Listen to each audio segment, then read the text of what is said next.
তুই আমায় বিয়ে করবি কিনা এটা বল।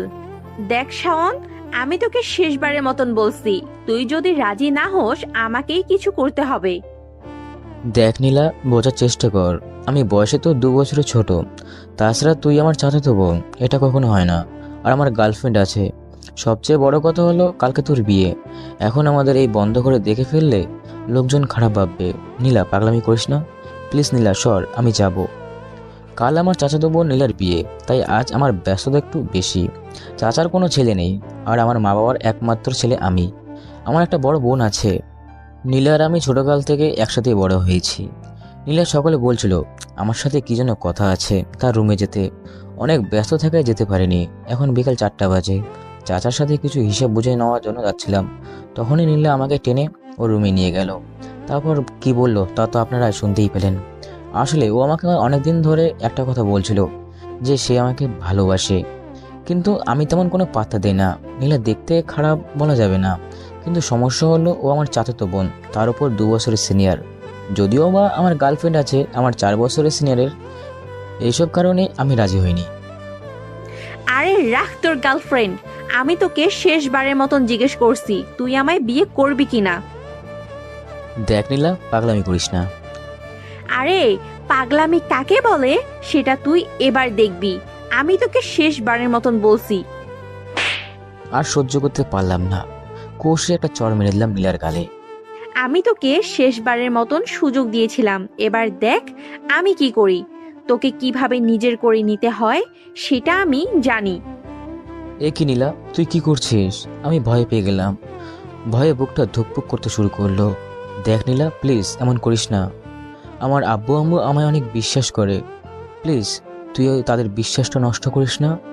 আমার বাবার মান সম্মানটা ধুলে মিশাস না। আমি কথা শেষ করার আগে নীলা জোরে চিৎকার করতে লাগলো। আব্বু কই গো তুমি, আমাকে বাঁচাও। চাচু, ও চাচু কই তুমি, তোমার ছেলেকে থামাও প্লিজ। নীলা জোরে জোরে চিৎকার দিতে লাগলো। আমি পুরো বাকরুদ্ধ হয়ে গেলাম। দীর্ঘ 20 বছরের জীবনে কেউ বলতে পারবে না আমি কখনো কোনো মেয়ের দিকে খারাপ নজরে তাকিয়েছি। আমার বাবা মা আমায় নিয়ে অনেক গর্ব করত, অনেক বিশ্বাস করে। আজ সেই বিশ্বাস আর গর্ব দুটোই শেষ হয়ে যাবে। তাছাড়া নেহাকে কি বলবো, আমি কিভাবে ওকে মুখ দেখাবো?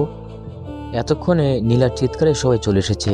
সবাই বলতে বসে চাচু, নীলার বাবা, আমার বাবা মা আর নীলার বিয়ের উপলক্ষে আসা কিছু অতিথি স্বজন। নীলামা, কি হয়েছে তোর? প্লিজ দরজাটা খোল।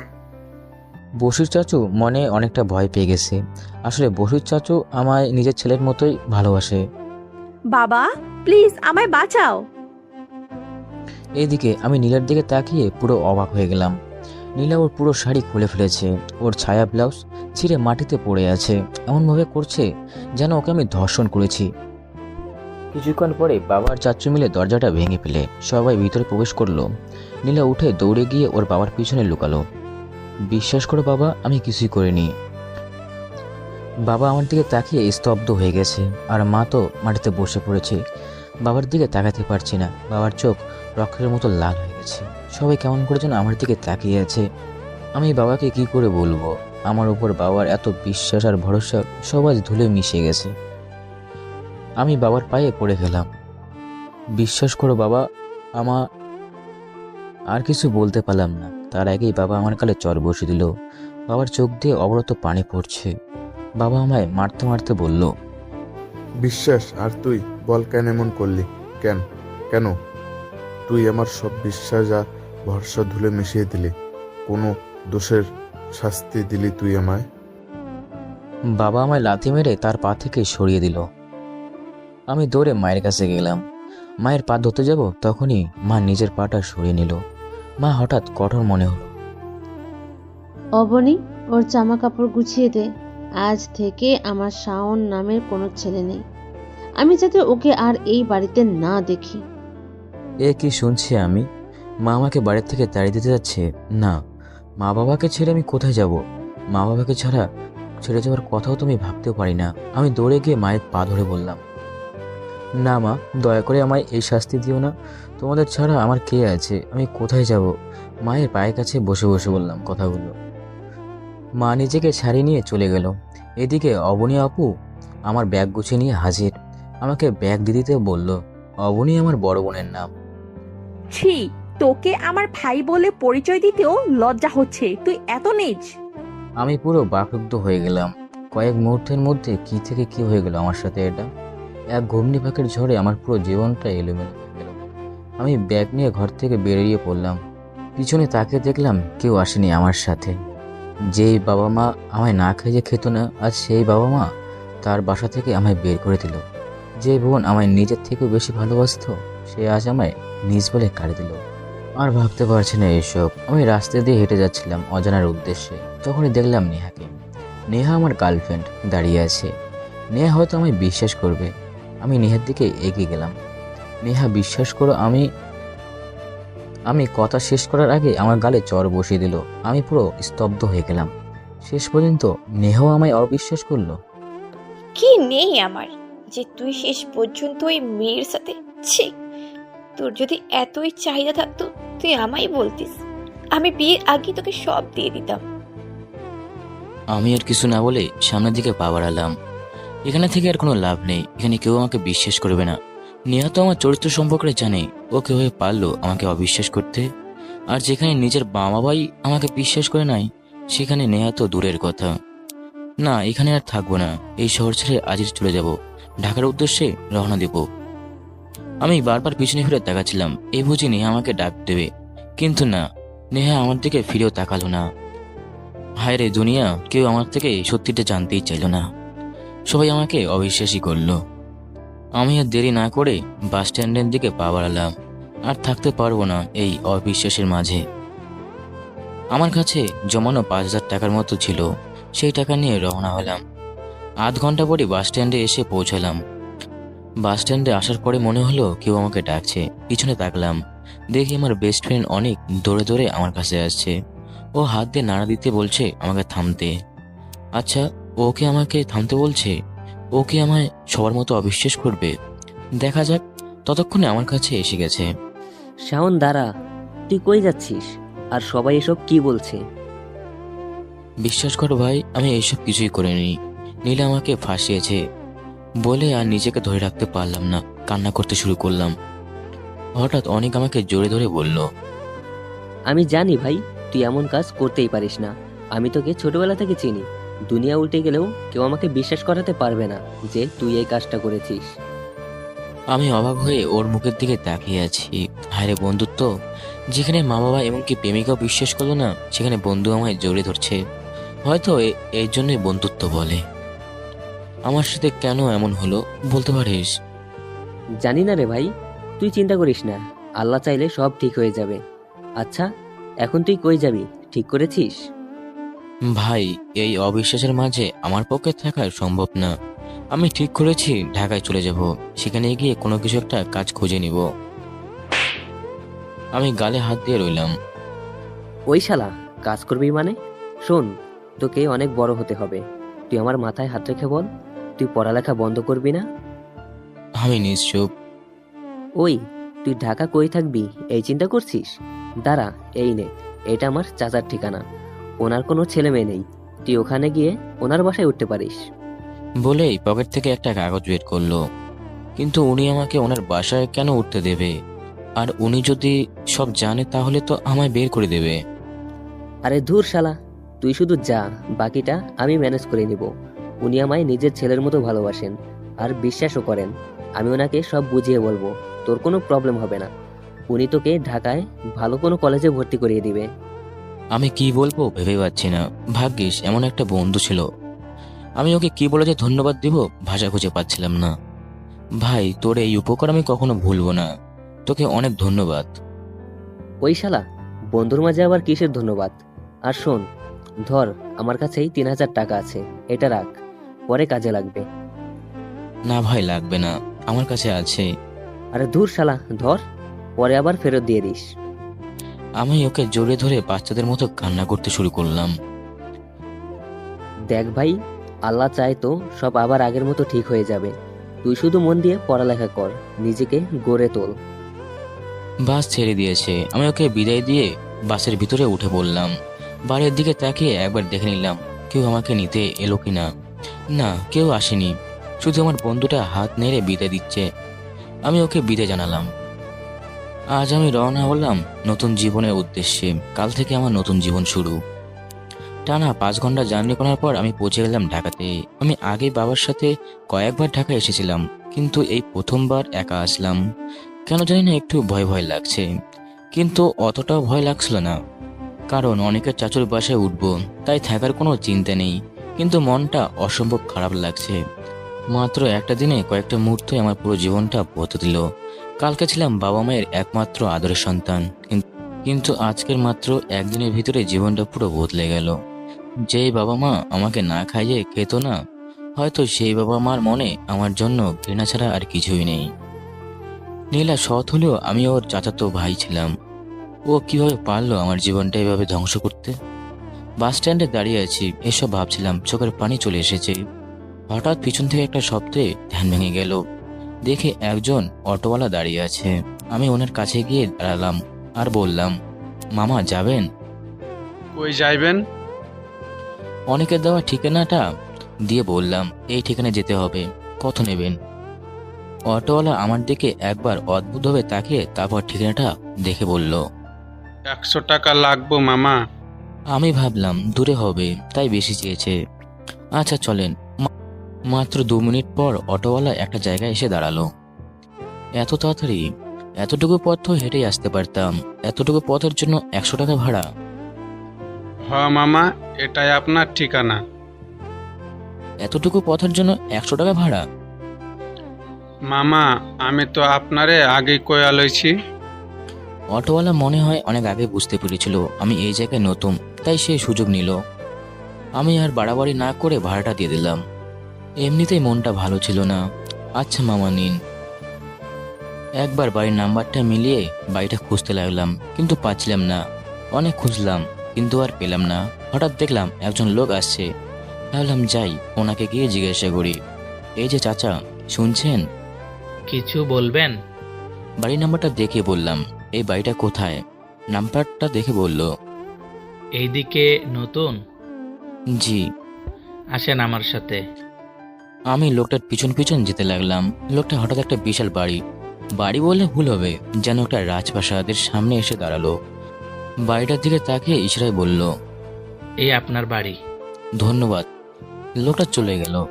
আমি অবাক হয়ে দাঁড়িয়ে আছি। এরকম বাড়ি তো সাধারণত ছবিতে দেখেছি। আচ্ছা, লোকটা কি আমায় ভুল ঠিকানায় নিয়ে এলো? না, লোকটা তো স্থানীয় মনে হচ্ছিল। তাহলে কি অনেক আমায় ভুল ঠিকানা দিল? ওকে একবার কল করি। কিছুক্ষণ কল হওয়ার পর অনেক কল ধরলো। হ্যালো অনেক। কিরে, বাড়ি খুঁজে পাইছোস? ভাই তুই এটা কি ঠিকানা দিলি? মনে হচ্ছে একটা রাজপ্রাসাদের বাড়ির সামনে দাঁড়িয়ে আছি। আচ্ছা, তুই আবার ভুল ঠিকানা দিসনি তো? আরে না শালা, তুই একদম ঠিক জায়গায় এসেছিস। শোন, ভেতরে গিয়ে দারোয়ানকে বলবি হানিফ চাচার সাথে দেখা করতে চাস। তারপর হানিফ চাচাকে এসে বলবি অনেক পাঠিয়েছে। আর কিছু বলা লাগবে না, আমি ওনাকে সব বলে রেখেছি, তোর কোনো সমস্যা হবে না। তুই কি সব বলছিস? উনি কিছু মনে করবে না? আরে শালা না, উনি আমায় সবচেয়ে বেশি বিশ্বাস করে। আমি ওনাকে বুঝিয়ে বলছি। তুই যা শালা, ভয় পাস না, আমার উপর ভরসা রাখ। আচ্ছা। আমি অনেকটা ভয় নিয়ে ভিতরে প্রবেশ করলাম। তখনই দেখি বিশাল দেহি দারোয়ানের সামনে আগমন। এসে আমায় জিজ্ঞাসা করলো, কাকে চাই? আসলে আমি হানিফ চাচার সাথে দেখা করতে চাই। কেন, কি দরকার ওনার সাথে? আসলে ওনার এমন সময় পিছনে মধ্যবয়স্ক লোক এলো। স্যার, এই ছেলেটা আপনার সাথে দেখা করতে চাই। ও, তাহলে উনি অনেকের হানিফ চাচু? আসসালামু আলাইকুম চাচু, আমি শাহন। আমাকে অনেক পাঠিয়েছে আপনার কাছে। ও ও, তুমি সে শাওন? অনেক আমাকে বলেছিল তোমার ব্যাপারে। আসো আসো, ভেতরে আসো। আচ্ছা। আমি বাধ্য ছেলের মতো ওনার পিছন পিছন ঘরে গেলাম। উনি আমায় একটা রুম দেখিয়ে দিয়ে বলল, একটা বিশাল রুম। এটা হলো তোমার রুম, আজ থেকে তুমি এইখানে থাকবা। এত বড় রুম, অনেক দামি দামি ফার্নিচার দিয়ে সাজানো, খুব সুন্দর করে গোছানো। মনে হচ্ছে আমি আসবো বলে গুছিয়ে রেখেছে। প্রথমে দেখাতে এত সুন্দর ব্যবহার। উনি সত্যি একজন মহান মানুষ। আসলে ওনার কোনো সন্তান নেই, তাই উনি হয়তো এত উদার। শাওন, তুমি আমায় চাচ্চু বলে ডাকতে পারো। চাচ্ছু, আপনাকে অনেক কথা শেষ করার আগে উনি বলে উঠল, এখন আর কোনো কথা নেই মাই বয়। তুমি আসবে শুনে তোমার চাচি রান্না করেছে, তাড়াতাড়ি ফ্রেশ হও। উনি বলেই চলে গেল। বাহ, এত বড় একটা রুম, তাও আবার আমার একার, ভালোই হলো। সাথে ওয়াশরুমে ফিট করা। আমি ঘুরে ঘুরে রুমটা দেখছিলাম, এমন সময় অনেক আবারও ফোন দিল। আমি রিসিভ করলাম। কিরে, ভিতরে ঠিকমতো আসতে পারছোস? হ্যাঁ। আচ্ছা, তাহলে তুই এখন ফ্রেশ হ, আমি রাতে কল দিব। আচ্ছা। আমি ফ্রেশ হয়ে বেরোলাম, এমন সময় একজন এসে ডেকে গেল খাবারের জন্য। আমি গেলাম, গিয়ে তো দেখি ওনাদের ডাইনিং রুমটা বিশাল বড়। টেবিলে মিনিমাম 10 পদের খাবার সাজিয়ে রাখা আছে। হানিফ চাচা ওনার স্ত্রী আমার জন্য বসে আছেন। ওনাদের দেখে আমার বাবা মার কথা মনে পড়ে গেল। বসো বাবা, তোমার চাচি তোমার জন্য নিজের হাতে রান্না করেছে। মা বাবার কথা মনে পড়তেই মনটা একটু খারাপ। আমি নিশ্চয় হয়ে গেলাম। কি হলো বাবা, কথা বলছো না যে? সালমা, ছেলেটার উপর দিয়ে এত বড় একটা বিপদ গেল, তাই হয়তো ওর মন খারাপ। ওকে একটু একা থাকতে দাও। না না চাচু, কোনো সমস্যা নেই। এমন সময় আমার ফোনটা বেজে উঠল। কে যেন ফোন দিয়েছে, সেটা দেখার জন্য ফোনটা দেখলাম। ফোনটা হাতে নিয়ে তো আমি অবাক হয়ে গেলাম। দেখি নীলা ফোন দিয়েছে। এখন কেন ফোন দিয়েছে? আমার তো সবকিছু শেষ করে দিল, এখন আবার ফোন দিল কেন? কি হলো বাবা, কে ফোন দিল? চাচু, নীলা ফোন দিয়েছে। নীলা কি সেই মেয়েটি যার কথা অনেক বলেছিল? জি। এদিকে ফোনটা বেজে চলেছে। আমি হানিফ চাচার দিকে তাকিয়েছিলাম। উনি কিসে যেন ভাবলেন, তারপর বললেন, শাওন, ফোনটা ধরো। আর হ্যাঁ, ফোনের ভলিউম বাড়িয়ে দাও। মেয়েটা কি বলে আমরাও শুনি। আমি ফোনটা রিসিভ করলাম। ওপাশ থেকে নীলা বলল, হ্যালো শাওন, তুই কই?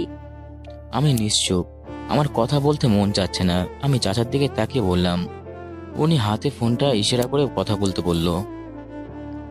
শাওন, তুই শুনতে পাচ্ছিস? তুই কই? কেন ফোন দিয়েছিস? আর কি আছে শেষ করার? আমার সবকিছু তো শেষ করে দিলি। দেখ শাওন, এখনো কিচ্ছু শেষ হয়নি। তুই যদি আমার কথা না শুনিস তাহলে সব শেষ হয়ে যাবে। কাল সকালে বাসায় উকিল আসবে। চাচা চাচি তোকে ত্যায্য পুত্র ঘোষণা করবে। তুই ওনাদের সব সম্পত্তি থেকে বঞ্চিত হবি। দেখ শাওন, এখনো কিছুই শেষ হয়নি। তুই একবার আমাকে বিয়ের জন্য রাজি হয়ে যা, বাকিটা আমি সামলে নিব। আমি নিশ্চুপ। হানিফ চাচা আর চাচি একে অপরের দিকে চাওয়াচাবি করছে। নীলা কিছুক্ষণ চুপ থাকলো, তারপর আবারও বলে উঠল, শাওন, তুই একবার ভেবে দেখ, তুই রাজি হলে তুই তোর বাবা মায়ের কাছে ফিরে আসতে পারবি। তোর বাবা মায়ের জন্য হলেও রাজি হয়ে যা। বাবা মায়ের কথা শুনে বুকটা ফেটে যাচ্ছে। মনে হচ্ছে এখনই রাজি হয়ে যাই, কিন্তু না। আমি যদি রাজি হয়ে যাই তাহলে অন্যায়ের প্রশ্রয় দেওয়া হবে। সারা জীবন ধর্ষকের অপবাদ মাথায় নিয়ে বাঁচতে হবে। আর কেন বাবা মার কাছে ফিরে যাব? যারা অন্য একটা মেয়ের কথা শুনে নিজের ছেলেকে অবিশ্বাস করতে পারে, তাদের কাছে আর কখনোই যাব না। দরকার নেই এমন বাবা মার, যারা তোর মতো একটা দুশ্চরিত্র মেয়ের কথা শুনে নিজের ছেলেকে অবিশ্বাস করে। আর শোন, ভবিষ্যতে আমাকে আর ফোন দেওয়ার চেষ্টা করিস না। বলে ফোনটা কেটে দিলাম। নীলার নাম্বারটাও ব্লক লিস্টে ফেলে দিলাম। হানিফ চাচা আর চাচি আমার মুখের দিকে তাকিয়ে আছে। আমার চোখ দিয়ে পানি চলে এসেছে। আমি আর খেলাম না, খাবার রেখে চলে আসলাম নিজের রুমে। মানুষ অল্প শোকে কতল হয়, কিন্তু আমি অধিক শখে পাথর হয়ে গেছি। চাচি আমায় ডাকতে চাইলো, কিন্তু চাচা থামিয়ে দিয়ে বলল, তাক, যেতে দাও। ছেলেটার উপর দিয়ে কত বড় একটা জ্বর যাচ্ছে, ওকে একটু একা থাকতে দাও। একা থাকলে মনের কষ্টটা হালকা হবে। তুমি কিছুক্ষণ পরে ওর রুমে খাবার নিয়ে যেও। বাচ্চা মানুষ, মা বাবার কথা মনে পড়ছে হয়তো। আচ্ছা। আমি আমার রুমে বসলাম। পাশে দেখি একটা বেলকনি আছে। বেলকনির দিকে চাঁদের আলো দেখা যাচ্ছিল। আমি বেলকনিতে গিয়ে চাঁদকে সব বলার চেষ্টা করছিলাম। এমন সময় অনেক ফোন দিল। কিরে, কি খবর? দীর্ঘশ্বাস ফেলে ধীর কণ্ঠে বললাম, হ্যাঁ ভালোই। ওখানে কোনো অসুবিধা হচ্ছে না তো? না না, কোনো অসুবিধা হচ্ছে না। শোন, তুই অনেক জার্নি করেছিস আর এখন জেগে থাকিস না, শরীর খারাপ করবে। তুই চিন্তা করিস না, আল্লাহ চাইলে সব ঠিক হয়ে যাবে। আচ্ছা। আর শোন, নেহার খবর শুনেছিস? কি খবর? নেহা ঢাকায় একটা প্রাইভেট ভার্সিটিতে চাকরি করে। ও ভালো। আচ্ছা, তুই ঘুমা। আমি এসে শুয়ে পড়লাম। কিছুক্ষণ পর চাচি আমার রুমে ভাত নিয়ে আসলো। চাচি বলল, ওঠো শাওন, খেয়ে নাও। না চাচি, এখন ভালো লাগছে না। তা বললে কি হবে? সেই সকাল থেকে একটানা জার্নি, তারপর না খেয়ে আছো, তুমি অসুস্থ হয়ে যাবে। তুমি ওঠো, আমি তোমাকে খাইয়ে দিচ্ছি। চাচির চোখে মুখে মলিন ভাব দেখতে পেলাম। উনি আমার উপর মায়ের অধিকার কাটাচ্ছেন। আসলে মা হতে না পারা কষ্টটা যে কতটা, সেটা ওনাকে দেখলে বোঝা যায়। সব নারীরই তো মা হতে ইচ্ছে হয়, কিন্তু চাচিমা মা হওয়ার সুযোগ থেকে বঞ্চিত। চাচির জন্য আমার মায়া হতে লাগলো। আচ্ছা, কেমন যদি হয়, আমি যতদিন আছি ততদিন ওনাকে মা বলে রাখবো, ওনার ইচ্ছেটা পূরণ করি। একবার বলে দেখি, চাচি, আমি কি আপনাকে মা বলে ডাকতে পারি? চাচি মনে হয় প্রস্তুত ছিলেন না এই কথাটা শোনার জন্য। উনি আমার দিকে ফ্যাল করে তাকিয়ে রইল। ওনার চোখের কোণে পানি চলে এসেছে। উনি হঠাৎ আমায় জোরে ধরে কান্না করতে শুরু করলো। একজন নারী মা হতে না পারলে কতটা যে কষ্ট একজন নারী বুঝবে। আমি ওনার মাথায় হাত বুলিয়ে দিতে লাগলাম। এমন সময় দেখি চাচা দরজায় দাঁড়িয়ে আছে, ওনার চোখে পানি। উনি হাত দিয়ে নিজের চোখের পানি মুছে। এমন সময় চাচা বলে উঠল, আহ সালমা, কি হচ্ছে? ছেলেটা সকাল থেকে না খেয়ে আসে, ওকে আগে কিছু খেতে দাও। চাচি আমায় ছাড়ছিলেন না, আমায় জোরে ধরছিলেন। চাচার চোখে ছলছল করছিল। সালমা, ও সকাল থেকে কিছু খায়নি, ওকে আগে খাবার খাইতে দাও। বলে চাচা চলে গেল। চাচা চলে যাওয়ার পর চাচি উঠে বসলো, তারপর বলল, নে বাবা, খেয়ে নে। সকাল থেকে কিছু খাসনি, না খেলে শরীর খারাপ করবে তো। না চাচি, খেতে মন চাচ্ছে না। শাওন, বড়দের কথা শুনতে হয়। আমি তো তোর মায়ের মতো না, আজ থেকে আমি তোর মা। এখন মা তোমায় খেতে বলছে, খেয়ে নাও। মায়ের কথা শুনে বুকটা মোচড় দিয়ে উঠল। আজ আমার মা থাকলে এভাবেই খাই দিত। আমার চোখে পানি চলে আসলো। আমার চোখের পানি দেখে চাচি, খেয়ে নে বাবা, তোর এক মা তাড়িয়ে দিয়েছে তো কি হয়েছে, তোর আরেকটা মা আছে তো। আমি আর কথা বলতে পারলাম না। যেখানে আপন মানুষটাই পর করে দিল, সেখানে পর মানুষই আপন করে নিল। আমি আর কথা বলতে পারলাম না। বাধ্য ছেলের মতো খেয়ে নিলাম। খাওয়ার মধ্যে আর কোনো কথা বললাম না।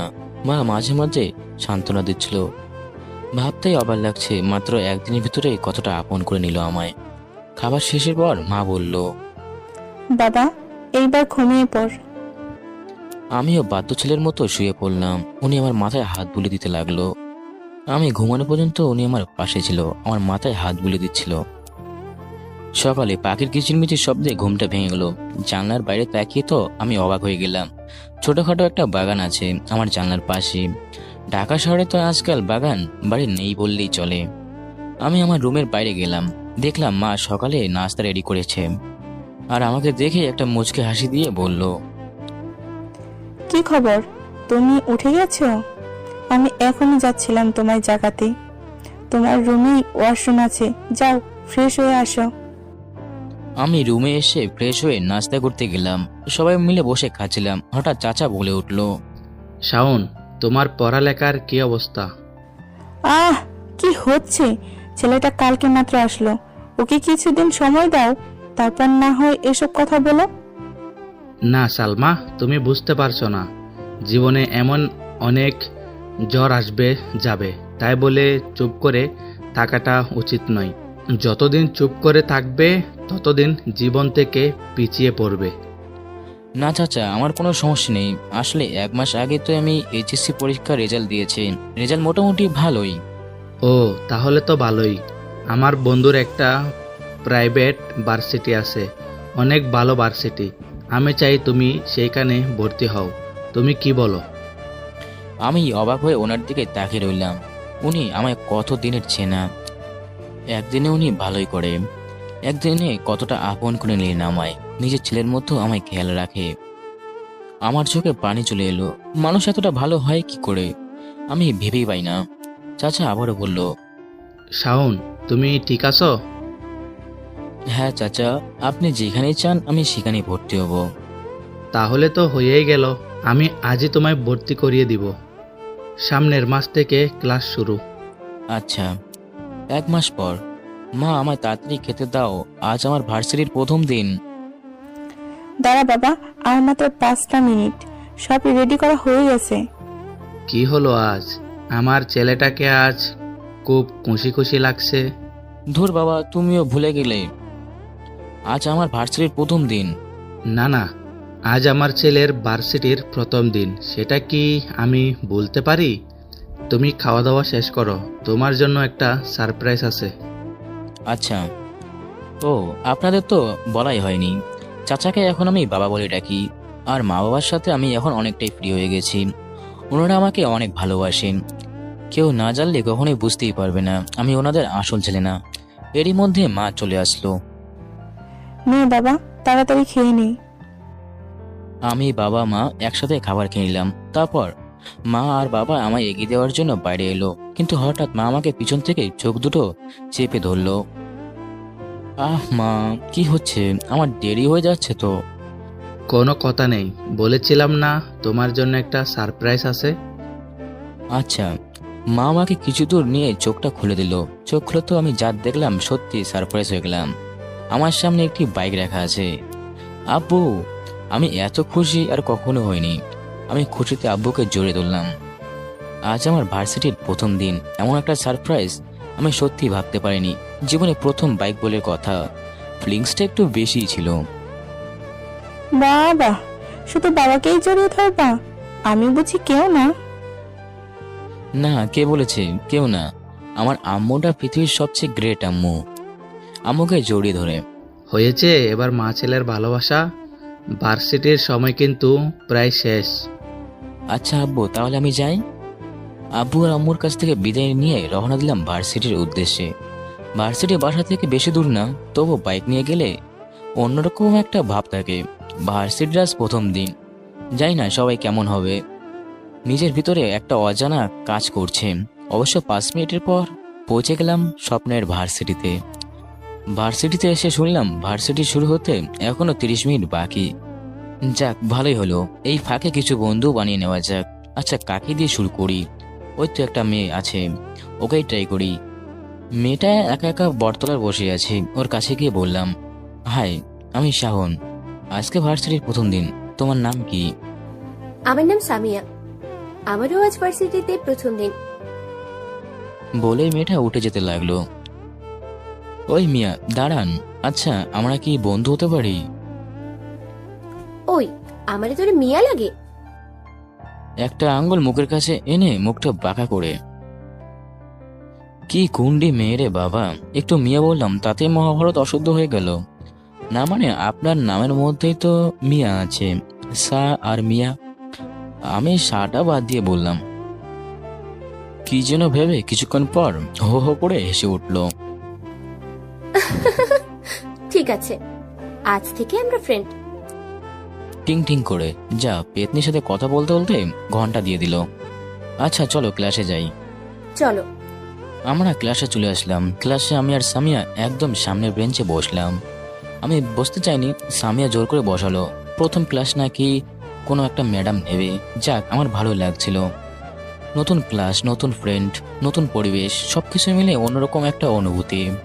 আমি আর সামিয়া ক্লাসে বসে কথা বলছিলাম, অন্যদিকে খেয়াল ছিল না। কিছুক্ষণ পর ম্যাডাম আসলো। Good morning students. এ কি, ম্যাডামের কণ্ঠটা চেনা চেনা লাগছে।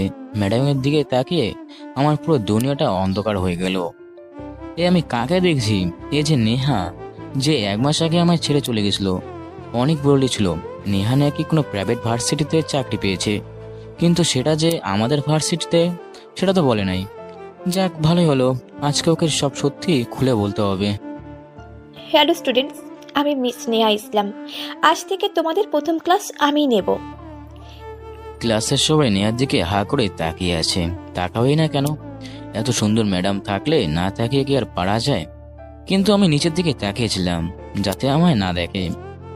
এখন দেখলে অন্যরকম সিক্রেট করতেও পারে, কিন্তু শেষ রক্ষা আর হলো না।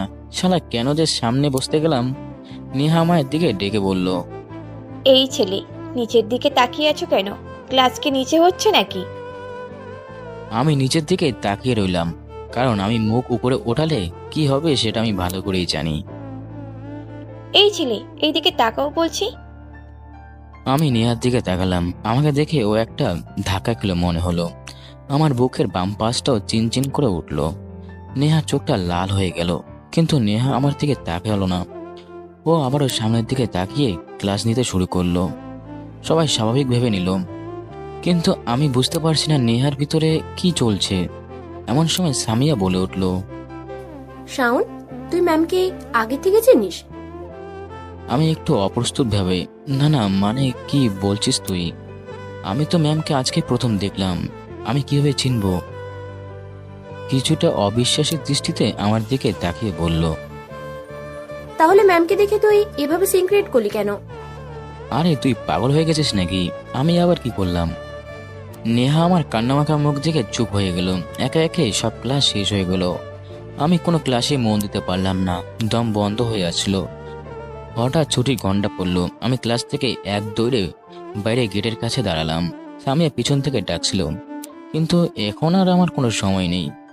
যেই করে হোক আজকে আমাকে নেহাকে সব জানাতেই হবে। ওই তো নেহা আসছে। নেহা আমাকে দেখে একটু থমকে দাঁড়ালো, তারপর আবারও একটা প্রাইভেট কারের দিকে যেতে লাগলো।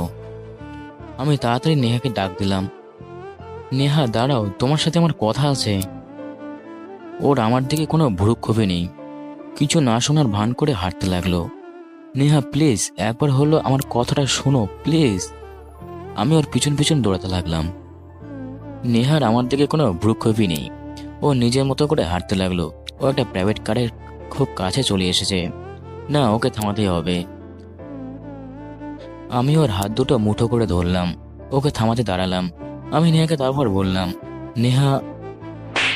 আমি কথাটা শেষ করার আগেই আমার গালে চড় বসে দিল। আমি গালে হাত দিয়ে ওর দিকে তাকিয়ে রইলাম। ওর চোখটা লাল হয়ে আছে।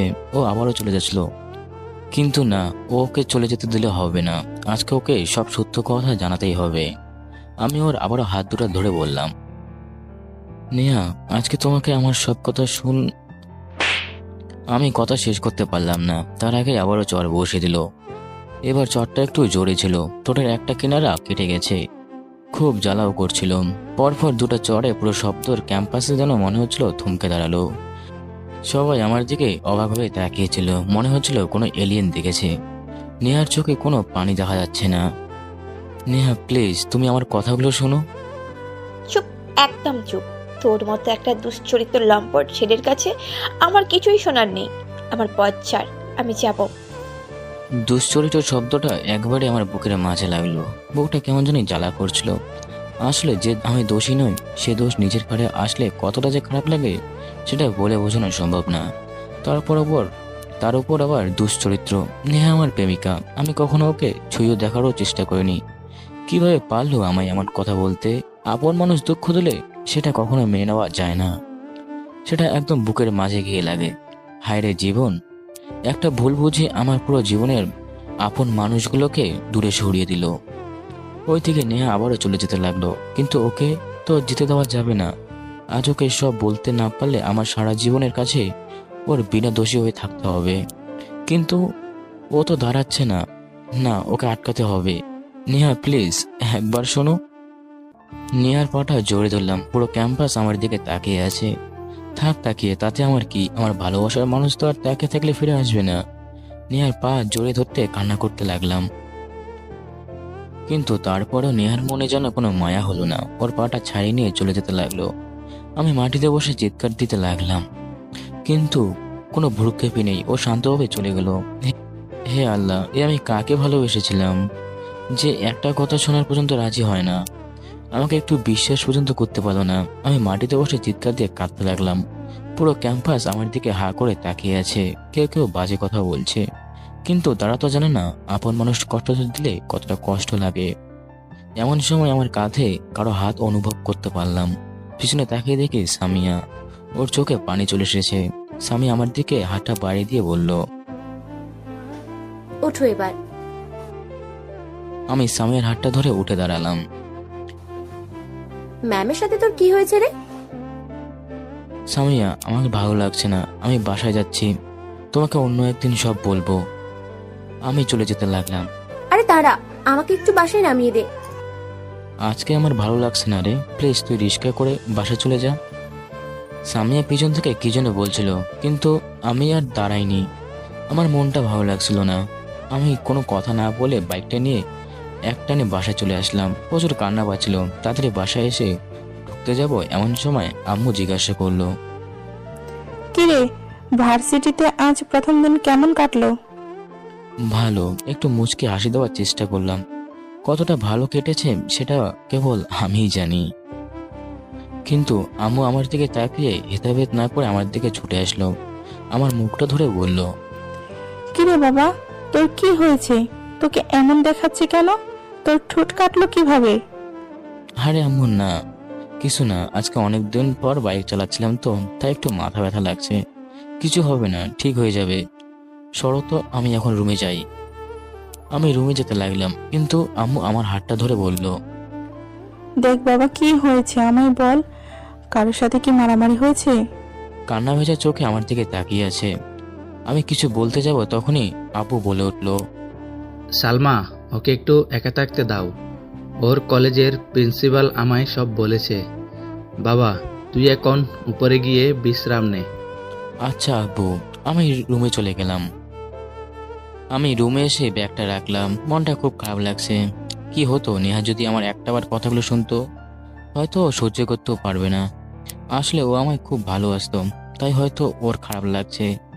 রাগের বশে হয়তো আমার সাথে খারাপ ব্যবহার করে ফেলেছে, কিন্তু ও তো জানে আমার উপর দিয়ে কি ঝড় চলে যাচ্ছে। যেদিন ও জানতে পারবে সত্যিটা, সেদিন হয়তো আমি নিজেই ক্ষমা করতে পারবো না। কিন্তু মা বাবা, আমি তাদের সন্তান, আমি তাদের নিজের সন্তান, তারা কিভাবে পারলো আমাকে অবিশ্বাস করতে? নিজের মা বাবা যেখানে অবিশ্বাস করলো, সেখানে তো নেহা তো পরের মানুষ। আপন মানুষ যেখানে বিশ্বাস করে না, সেখানে পর মানুষ কিভাবে বিশ্বাস করবে?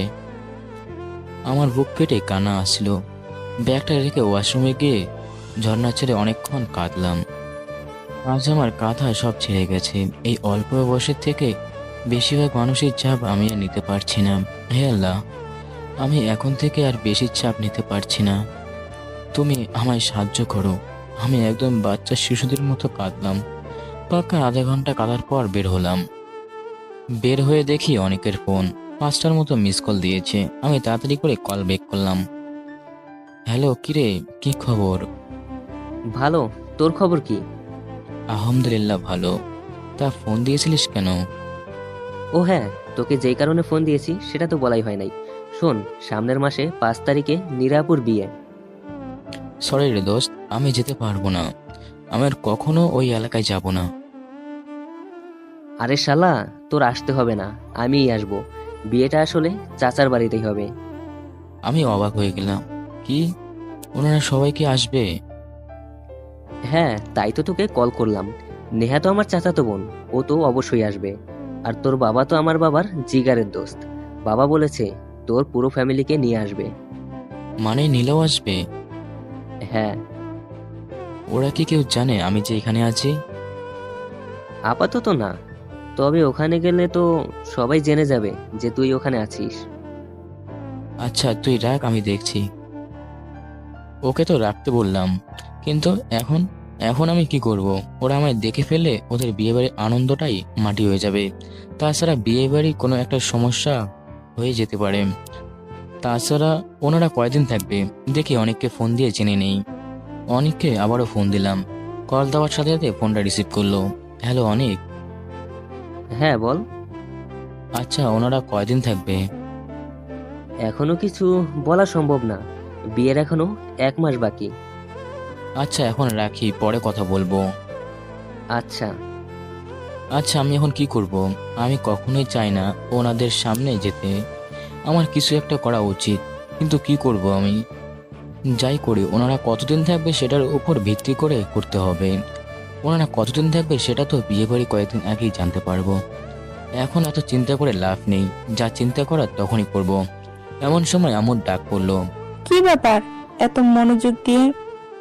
না আম্মু, কিছু না, এমনিতেই আর কি। তুমি কি ভার্সিটির ঘটনার কথা নিয়ে চিন্তিত? মানে ভার্সিটির ঘটনার কথা আম্মু কি করে জানলো?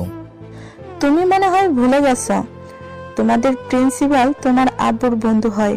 উনি তোমার আব্বুকে সব বলেছেন কল করে। ও থাক বাবা, সেসব কথা চিন্তা করে লাভ নেই। যা যা হওয়ার তা তো হয়েই গেছে। জীবনে এমন অনেক ঝড় আসবে যাবে, তোমাকে কিন্তু শক্ত থাকতে হবে, ভেঙে পড়লে চলবে না। হুম। আচ্ছা এখন খেতে আসো। 1 মাস পর। দেখতে দেখতে 1 মাস কেটে গেল। আমি এখন আর নেয়ার কাছে গিয়ে ওকে বোঝানোর চেষ্টা করি না। আপনারা ভাবছেন আমি নেয়াকে ভুলে গেছি। আরে না রে ভাই, জীবনের প্রথম ভালোবাসা ভুলে যাওয়া এত সহজ না। আমি নেয়াকে এখনো আগের মতোই ভালোবাসি। ওর প্রতি ভালোবাসা একটুকু কমেনি, শুধু ওকে এখন বোঝানোর জন্য যাই না। আমি ওই দিন ঘটনার পরে অনেকবার গিয়েছিলাম নেয়াকে বোঝানোর জন্য, কিন্তু প্রতিবারই চর মেরে তাড়িয়ে দিয়েছে। এখন আর চর খাওয়ার জন্য ইচ্ছে নেই, তাই ওকে বোঝানোর চেষ্টা করি না। কিন্তু আমি প্রতিদিন পাথরের পাশে ওর জন্য দাঁড়িয়ে থাকি। ওর যাওয়ার সময় হলেই ছলছল করে ওর দিকে তাকিয়ে থাকি। হয়তো একবার ও আমার কথা শুনবে, এই আশায় বুকের ভিতরে নিয়ে থাকি। কিন্তু আমার আশাই থেকে যায়, বাস্তবে আর হয় না।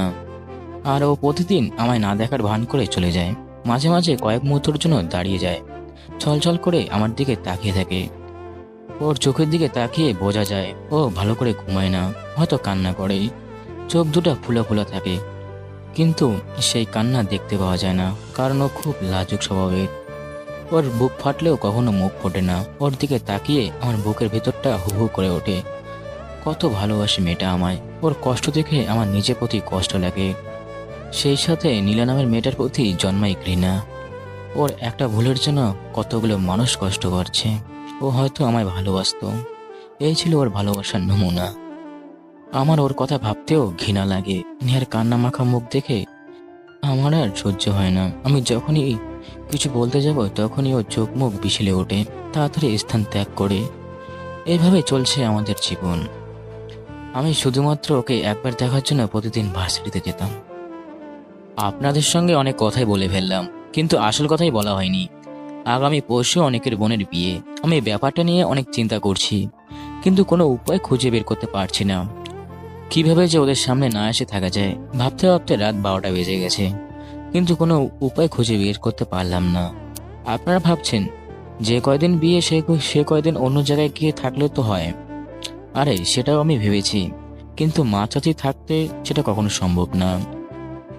এতদিনে উনি আমাকে নিজের থেকেও বেশি ভালোবেসে ফেলেছেন। উনি আমায় ক্ষণিকের চোখে আড়াল হতে দেন না। আমি ভার্সিটিতে গেলে উনি কমপক্ষে 50 বার কল দিয়ে খবর নেন। আসতে 5 মিনিট দেরি হলে শুরু করেন ওনার কান্না। উনি সারাক্ষণ আমায় নিয়ে ব্যস্ত থাকেন। আমি যদিও বা বিয়ের কয়েকদিন বাইরে থাকতে চাই, সেটা ওনার জন্য সম্ভব হবে না, কিন্তু আমাকে তো কোনো একটা উপায় বের করতেই হবে। ওনারা কয়েকদিন থাকবে আমি সেটাও জানি না। এটা জানলে হয়তো আমি কোনো একটা উপায় বের করতাম। না, আগে অনেকের কাছে ফোন দিই, ওনারা কয়দিন থাকবে সেটা জানতে হবে। অনেককে ফোন দিলাম, কয়েকবার ফোন বাজার পর রিসিভ করলো। হ্যালো অনেক। কিরে, এত রাতে ফোন দিয়েছিস কেন? কোনো প্রবলেম? না মানে খবরটা জানতে পেরেছিস? কোন খবর? ওই যে আম্মু কয়দিন থাকবে সেটা। আরে শালা, তুই এত রাতে ঘুম রেখে ওনারা কয়দিন থাকবে সেটা চিন্তা করছিস? আরে ধুর, তুই বল। তোর আব্বুর আর আমার আব্বুর কথা হয়েছিল, শুনতে পেয়েছিলাম। আমার আব্বু তোর আব্বুকে বলেছিল কয়েকদিন থাকার জন্য, কিন্তু তোর আব্বু তো থাকবেই না। অনেক কষ্টে একদিন থাকার জন্য রাজি করালো। শুধুমাত্র বিয়ের দিন সকালে আসবে, খাওয়া দাওয়া করে বিকালে চলে যাবে। শুধুমাত্র একদিনের জন্য তো এত দূরে আসবে না, তারা চাইলে না আসতেও পারে। উনি তো আসতেই চাচ্ছিল না, কিন্তু আমার আব্বুর জোরাজুরিতে রাজি হলো। ও হ্যাঁ, আর একটা কথা বলার ছিল। বল। গতকালকে তোর আব্বু আমায় ডেকেছিল। আমি যাওয়ার পরে দেখি বাসায় কেউ নেই, শুধু তোর আব্বু আর আম্মু বসে আছে। আমি যাওয়ার পর তোর ব্যাপারে অনেক কিছু জিজ্ঞেস করলো। তুই কই আছিস, কেমন আছিস, ভালো আছিস কিনা, তোর সাথে আমার যোগাযোগ আছে কিনা, এই আর কি। তুই কি বলছিস? আমি বলেছি তোর ব্যাপারে আমি কিছু জানি না, তোর সাথে আমার কোনো যোগাযোগও নেই। ভালো করেছিস। তবে একটা কথা, কি? ওনাদের দেখে মনে হলো ওনারা কেউ ভালো নেই। আন্টির চোখগুলো কেমন লাল লাল দেখাচ্ছিল। মনে হয় তোর কথা মনে করে ওনার রাতে ঘুম হয় না। ওনাদের কেমন জানি মনে হচ্ছিল। ওনাদের দেখে আমারই মন খারাপ হয়েছিল। আমার মনে হয় কি জানিস, ওনারা তোকে ক্ষমা করে দিয়েছে। তুই ফিরে এলে ওনারা তোকে ফিরিয়ে দিতে পারবে না, ওনারা তোকে ক্ষমা করে দিবে। না রে দোস্ত, এটা হয় না। আমি জানি আমার বাবা মা আমার উপর রাগ করে বেশি দিন থাকতে পারবে না। আমি গেলে ওনারা হয়তো আমাকে ক্ষমা করে দেবে, কিন্তু আমি ওনাদের সামনে কি মুখ নিয়ে যাব ভেবে দেখেছি? ওনারা হয়তো আমাকে ক্ষমা করে দেবে, কিন্তু কিন্তু সারা জীবন ধর্ষক নামক মিথ্যা অপবাদটা নিয়ে মাথায় বেঁচে থাকতে হবে। আমি কখনো পারবো না ওনাদের সামনে মুখ উঁচু করে কথা বলতে। বরং আমার জন্য ওনাদের পাড়ার প্রতিবেশীও খারাপ কথা শুনতে হবে। বসির চাচু, ওনাকে আমি কি করে মুখ দেখাবো? উনি হয়তো আমাকে নিজের ছেলের মতোই ভালোবাসতেন। আমার বাবার থেকে উনি আমায় বেশি সময় দিত। সে লোকটা কি করে পারবে আমায় ক্ষমা করতে? কখনোই না। যতদিন না সত্যটা সামনে আসছে ততদিন কেউ আমায় বিশ্বাস করবে না। এই সমাজে নারীরা যতই অবলা আবার ততটাই শক্তিশালী। আর এই কথাটা ভয়ঙ্কর উদাহরণ হলো নীলা। আমার জীবনে পুরো তছনছ করে দিয়েছে। আচ্ছা ভাই, তুই যা ভালো বুঝিস তাই কর। অনেক রাত হয়ে গেছে, এখন ঘুমা। আচ্ছা রাখ। ফোনটা রেখে দিলাম। মা বাবার কথা মনে পড়ে গেল। মনটা খারাপ হয়ে গেল। কত ভালোবাসেন ওরা আমাকে। যদিও চাচি আমাকে অনেক ভালোবাসেন, কিন্তু নিজের আপন মায়ের মতো তো ওর সাথে কারো ভালোবাসা তুলনা হয় না। তবে এটা ভেবে ভালো লাগে যে ওনারা এখন আমায় ফিরে পেতে যাচ্ছেন।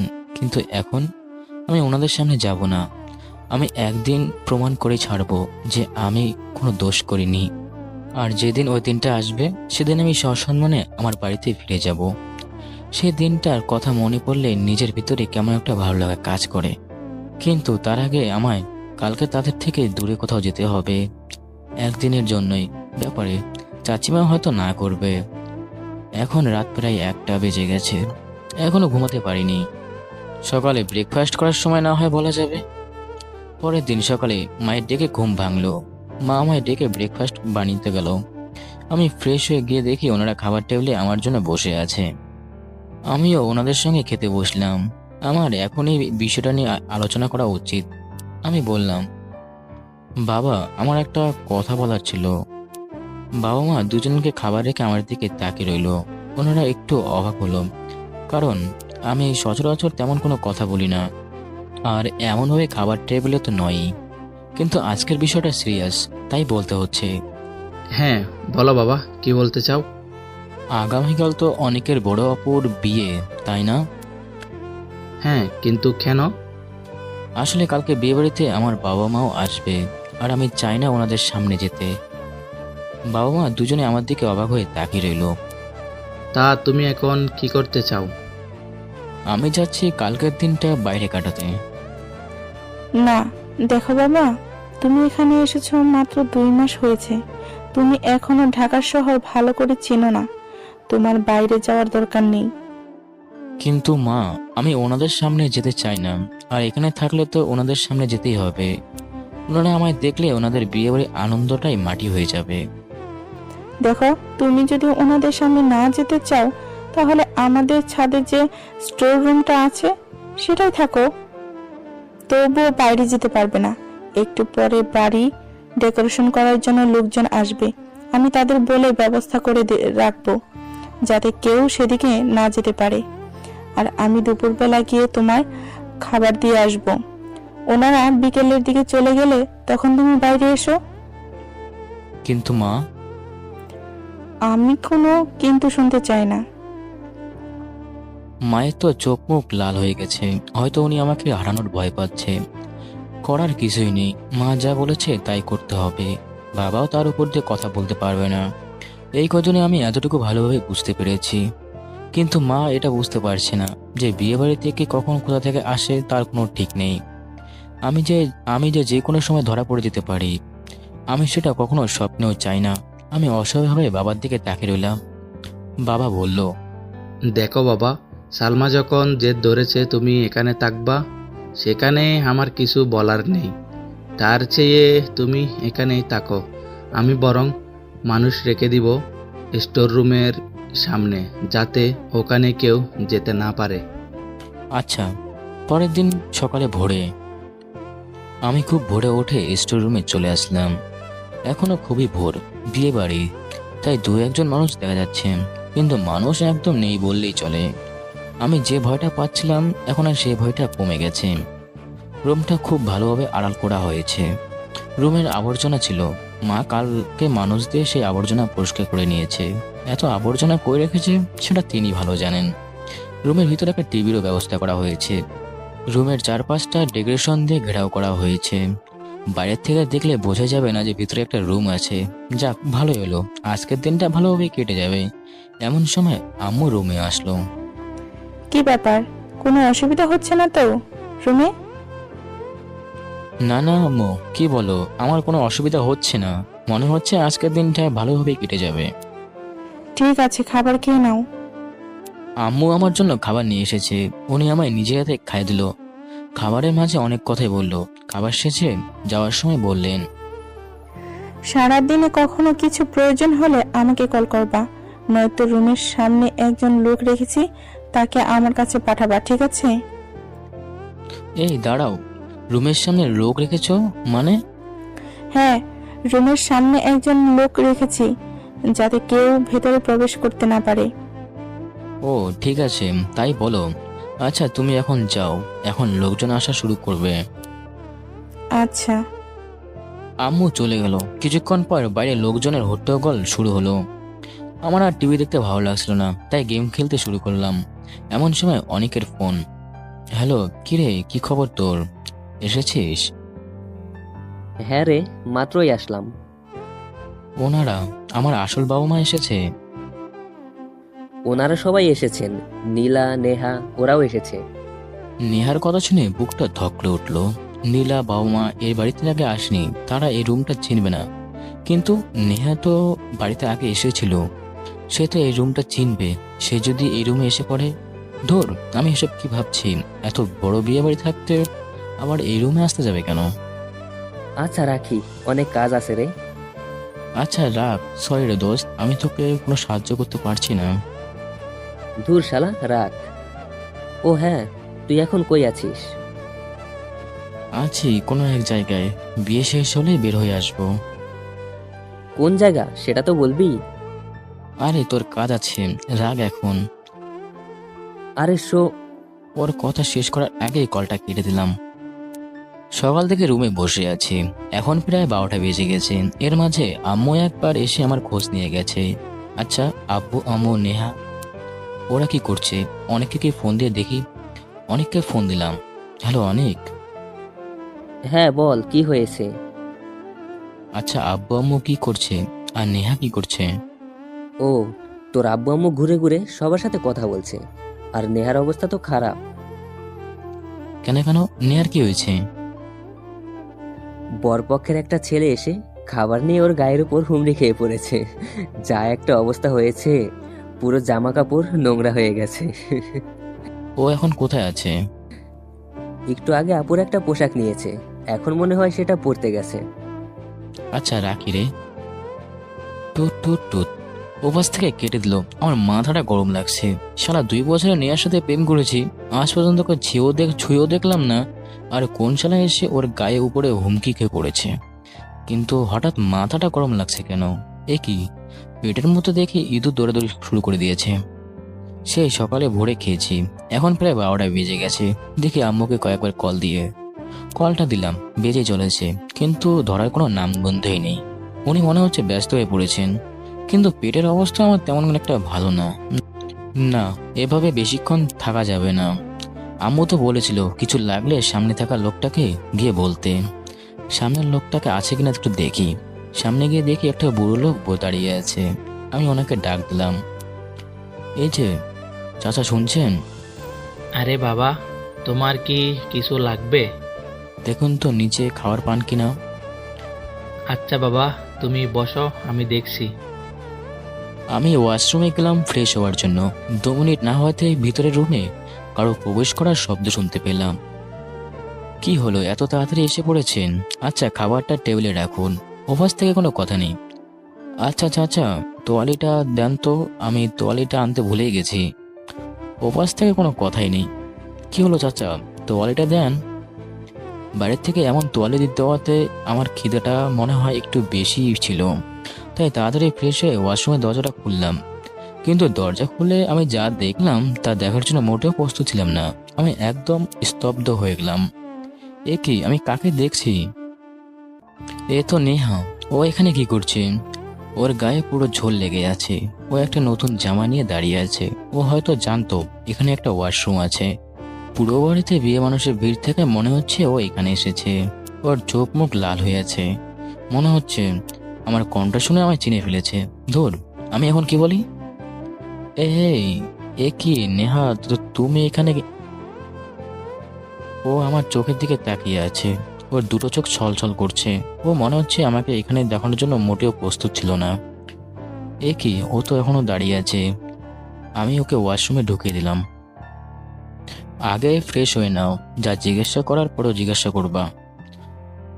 ও দরজা আটকে দিয়ে ফ্রেশ হতে লাগলো। ও ফ্রেশ হতে হতে 5 মিনিট সময় নিল। 5 মিনিট সময় নিয়ে বের হয়ে আসলো। আমি ওকে ডাক দিলাম, হ্যাঁ প্লিজ আমার কথা শোনো। ও আমার দিকে না তাকিয়ে চলে যেতে লাগলো। ও যদি সবাইকে বলে দেয় আমি এই রুমে আছি তাহলে কি হবে? সমস্যা নেই, ওকে কিভাবে চুপ করতে হবে সেটা আমি ভালো করেই জানি। আমার দিব্যি রইল, আমি যে এখানে আছি তুমি সেটা মা বাবা আর নীলা কাউকে বলবে না। নেহা আমার দিকে একবার তাকালো, তারপর চলে গেল। আমি এবার নিশ্চিন্ত। আমি যে এখানে আছি সেটাও কাউকে বলবে না। ও আমার উপর যতই রাগ করুক, ও এখনো আমায় ভালোবাসে, সেটা আমি ভালো করেই জানি। নেহা চলে গেছে, 20 মিনিট হয়ে গেছে। এখনো বুড়ো চাচার খাবার নিয়ে আসার কোনো খবরই নেই। হঠাৎ দরজায় কড়া নাড়ার শব্দ। যাক, মনে হলো খাবারটা নিয়ে এসেছে। কিন্তু দরজা খুলে আমি যাকে দেখলাম বড় লেভেলের শক পেলাম। এ কি, এ তো অনেক দাঁড়িয়ে আছে। ও কি জানলো আমি এখানে? আমি ওর পিছনে তাকিয়ে তো আরো অবাক হলাম। ওর পিছনে নেহা দাঁড়িয়ে আছে, আর নেহা ফুপিয়ে ফুপিয়ে কাঁদছে। কিন্তু ও কাঁদছে কেন? হঠাৎ অনেক বলে উঠলো, দেখ ভাই, আমি নেহাকে সব বুঝিয়ে বলেছি। সে তার নিজের ভুল বুঝতে পেরেছে। ও তো এখানে আসতেই চাচ্ছিল না। তুই নাকি ওকে ক্ষমা করবি না। আমি জোর করে নিয়ে আসলাম। কিন্তু না ভাই, কোনো কিন্তু না। ও তো নিজের ভুল বুঝতে পেরেছে এখন। ও এখন অনুতপ্ত। তোর এখন ওকে ক্ষমা করে দেওয়া উচিত। ওর আর তোর মাঝে পার্থক্য থাকবে কি যদি তুই ওকে ক্ষমা না করিস? দেখ ভাই, তোকে আমি আবারও বলছি, আরেকবার ভেবে দেখ। আর যদি তুই তোর এই ইগোর দিকে তাকিয়ে ওকে ক্ষমা না করিস, তাহলে সারা জীবন তোদের কষ্ট করে কাটাতে হবে। তোরা সারা জীবন কষ্ট পাবি কি না সেটা তোর আজকের সিদ্ধান্তের উপর নির্ভর করে। অনেক নেহাকে আমার রুমে ঢুকিয়ে দিয়ে বাইরের থেকে দরজায় চাপ দিয়ে চলে গেল। ওর শেষ কথাগুলো প্রতিটা আমার মনের ভিতরে গেঁথে আছে। ঠিকই তো, আজ যদি আমি একটু মানিয়ে নিতাম তাহলে তো সবকিছু মিটে যায়। প্রতিদিন তো কত সম্পর্ক ভেঙে যাচ্ছে একটু মানিয়ে নেওয়ার অভাবে। না, আমি সে ভুল করব না। কেঁদে কেঁদে কি হাল করেছে ম্যাডাম। আজ যদি আমি ওকে ক্ষমা না করে, নিশ্চয়ই কিছু একটা করে ফেলবে। কিন্তু এত সহজে তো আর ক্ষমা করা যায় না। ওকে কিছু দিয়ে নেই। দরকার নেই আমার এমন মুটকো ভালোবাসা যেখানে কোনো বিশ্বাস নেই। আমি একাই ভালো আছি। নেহা অমনি আমার কাছে এসে পায়ে ধরে জাপড়ে ধরলো। ওর আরো জোরে জোরে চিৎকার দিয়ে কাঁদতে লাগলো। রুমটা সাউন্ড প্রুফ, তাই সাউন্ড বাইরে যাচ্ছে না। নাহলে যেভাবে কাঁদছে এতক্ষণে বিয়ে বাড়ির সবাই এসে যেত। চিৎকার করে বলতে লাগলো, প্লিজ সাউন্ড, আমায় ক্ষমা করে দাও। আমি আর কখনো তোমায় অবিশ্বাস করব না। ওর কান্না দেখে আমারও কান্না পাচ্ছিল। কিন্তু কি আর করার, ওকে আগের ভালোবাসাটা অনুভব করাতে হবে। আমি আমার পাটা ছাড়িয়ে নিয়ে খাটে গিয়ে বসলাম। এমন সময় দরজায় আবারও কে যেন নড়া দিল। এ নেহা প্লিজ চুপ, কেউ যেন এসেছে। তুমি কান্না থামো, আমি দেখছি। নেহা মুখে হাত দিয়ে চেপে কান্না করতে লাগলো। আমি দরজা খুলে দেখি শালা বুইরা এখন খাবার নিয়ে এসেছে। বুইরাটা তার দাঁত দিয়ে একটা হাসি দিয়ে বলল, একটু দেরি হইয়া গেছে বাজান, আসলে একটু খিদা লাগছিল আর কি। আচ্ছা আচ্ছা আচ্ছা, সমস্যা নেই, আপনি খাবারটা দেন, আমি খাবার খেয়ে নেব। আর খেয়াল রাখবেন এদিকে যেন কেউ না আসতে পারে। আরে বাজান, তোমারে এগুলা নিয়ে চিন্তা করা লাগবো না। লোকটা খাবারগুলো আমার হাতে দিয়ে চলে গেল। এদিকে নেহার কান্নার পরিমাণ যেন বেড়েই চলেছে। ও মনে হয় কাঁদতে কাঁদতে অজ্ঞান হয়ে যাবে। আমার মাথায় একটা বুদ্ধি এলো। আমি খাবারগুলো টেবিলে রেখে খাটে গিয়ে বসলাম। তারপর বললাম, আচ্ছা তোমাকে ক্ষমা করতে পারি, তবে একটা শর্ত আছে। এবার ওর কান্নার বেগটা কিছুটা কমলো। ও চোখ মুছতে মুছতে বলল, কি শর্ত বলো, আমি তোমার সব শর্তে রাজি। তাহলে ওই টেবিলে রাখা খাবারগুলো আমাকে খাইয়ে দাও। এবার ওর মুখে হাসি ফুটে উঠল। ওর হাসি মাখা মুখটা দেখে আমারও ভালো লাগলো। নেহা দৌড়ে এসে আমার উপর ঝাঁপিয়ে বলল, আমাকে কিস করতে লাগলো। হে খুদা, আমাকে কিস করছে নাকি ঠোঁটের সব লিপস্টিক আমার গালে মুছছে ওই ভালো জানে। আরে কি হচ্ছে? ও আমার কথার দিকে কোনো ভ্রুক্ষেপই নেই। আচ্ছা, আজকে সব লিপস্টিক আমার গায়ে মুছবে বলে ঠিক করেছ নাকি? এবারে ওর একটু হোশ ফিরলো, চুমু খাওয়া থামালো, কিন্তু বুক ছাড়লো না। আমায় জোরে ধরে রাখলো। কি হলো, আমায় খাইয়ে দেবে না? আমি কাল রাত থেকে না খেয়ে আছি। মিথ্যা বললাম। দাঁড়াও, আমি খাইয়ে দিচ্ছি। বলেই খাবার নিতে গেল। আমি বললাম, দাঁড়াও। কি হলো আবার? কেঁদে কেঁদে কি হাল করেছো, নিজেকে দেখেছো একবার? আগে ওয়াশরুমে গিয়ে ফ্রেশ হয়ে আসো। তুমি ফ্রেশ হবে না? ও হ্যাঁ, তাই তো, আমারও তো ফ্রেশ হতে হবে। মুখের লিপস্টিক সব তো আমার গায়ে মুছছো। আচ্ছা, আজকে কি আমার গায়ে মুছবে বলে এত লিপস্টিক দিছো? ও একটু লজ্জা পেল। আমাদের 2 বছরের রিলেশন, কিন্তু আশ্চর্য কথা হলো আজ পর্যন্ত আমাদের মধ্যে এই ধরনের কিছুই হয়নি। খারাপ ভাবে আমি কখনো তাই বলিনি, আর ও এসব কথা বলিনি। আমাদের সম্পর্ক ঘোরাঘুরি, খাওয়া দাওয়া এইসব, আর একজনকার আরেকজনকার হাত ধরে হাঁটা, আর অনেক রাত পর্যন্ত জেগে জেগে কথা বলা, এসবের মাঝে আমাদের সম্পর্ক সীমাবদ্ধ ছিল। এর থেকে বেশি কখনো এগোয়নি। আর আমিও এইসব নিয়ে সন্তুষ্ট ছিলাম, কারণ ওর মতো মেয়ে পাওয়া ভাগ্যের ব্যাপার। একে তো সত্যি একদম সুচরিত্র বলতে পারেন। আজকাল তো এরকম মেয়ে পাওয়া বড্ড অভাব। তারপরেও আমরা একে পর একে কেয়ার করে যেত। মাঝে মাঝে নিজেকে খুব ভাগ্যবান মনে হতো। তার উপর সুন্দর করে রান্না, পুরো একদম রাঁধুনি। প্রায় আমার জন্য রান্না করে আনতো, নিজের হাতে খাইয়ে দিত।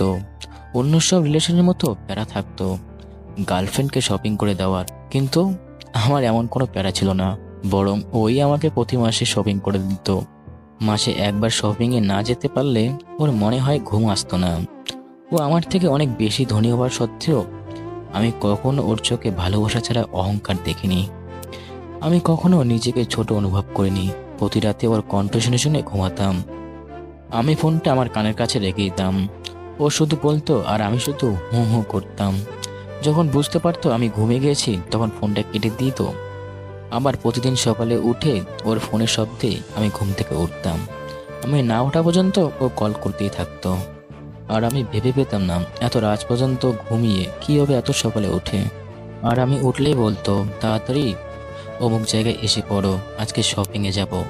নয়তো তোমার জন্য আজ নিজের হাতে রান্না করেছি, নয়তো আজকে একটু ঘুরতে যাব। এমন কিছুই আমাদের সম্পর্ক ছিল। ভালোবাসে মেয়েটা আমায় খুব। মাঝখানে না একটা ভুল করে ফেলেছে। একটা ভুলের জন্য এমন ভালোবাসা হারালে তো আমি পাগলই হয়ে যাব। আমার জন্য ওর জীবনে কত শত স্যাক্রিফাইস করেছে। আমি না হয় একটু নিজেকে কম্প্রোমাইজ করে নিলাম। আজ না হয় নিজের ইগোটাকে হারিয়ে ফেললাম। আজ না হয় নিজের ভালোবাসাটাকে জিততে দিলাম। এমন ভালোবাসাটা পাওয়ার সত্যি ভাগ্যের ব্যাপার। কি হলো, এইভাবে কি দেখছো? ফ্রেশ হবে না? চলো। আপনাদের নিজের অনুভূতিগুলো জানাতে জানাতে অন্য জগতে হারিয়ে গেছিলাম। ওর কথায় হোশ ফিরল। ও হ্যাঁ, তুমি আগে ফ্রেশ হয়ে আসো, আমি পরে ফ্রেশ হতে যাব।